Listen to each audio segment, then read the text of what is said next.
In the fiery heart of a small village perched at the edge of a vast desert, Luminara Emberheart's story began. Born to a human blacksmith and a powerful fire elemental, Luminara grew amidst the ceaseless dance of flames in her father's forge. Her lineage left her marked and unique. A vivid red teardrop, reminiscent of a flame, adorned her brow, and her hair flickered like embers in the sun. Initially, the villagers viewed the fire Genasi child with suspicion, afraid of the unknown that her mixed heritage represented. Yet, Luminara's tireless work in the forge, crafting tools and weapons of unmatched quality, slowly began to soften their hearts. One fateful day, she saved a child from a blazing fire, turning public perception in her favor.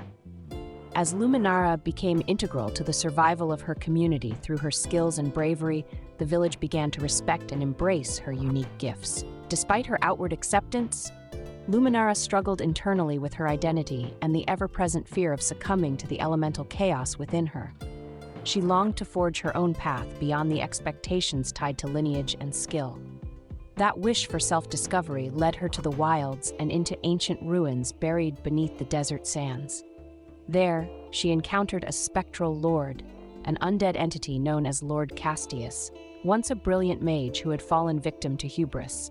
Castius offered her a pact: free him from his cursed existence, and he would impart mystic knowledge, amplifying her charisma and magic.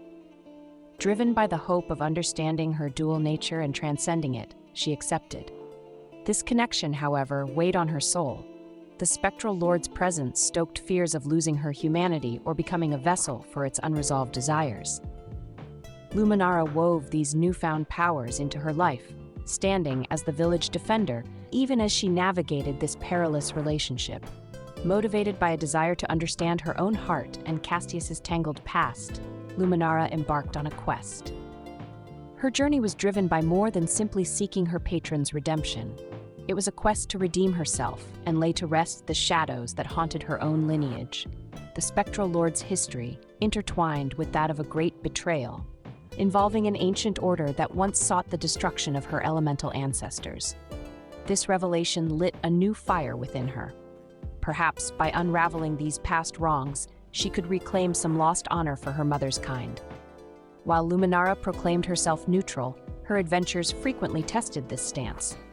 Time and again, she found herself torn between self-preservation, the needs of the living, and the wishes of her undead patron. She had hard choices to make, often choosing compassion over neutrality when it truly mattered. While adept in firecraft and battle, Luminara's magic was volatile, requiring concentration and restraint. This imperfection reminded her of the cost of power, a stark lesson that her journey demanded cautious steps and continual growth. Armed with arcane spellcraft and her trusted Handaxe, Luminara set forth to untangle the spectral threads of the past and hone the forbidden magics that burned within her. Every choice and every challenge brought her closer to understanding the full fabric of life and death, seeking to weave her spirit into a tapestry that would ignite her legacy beyond the desert sands.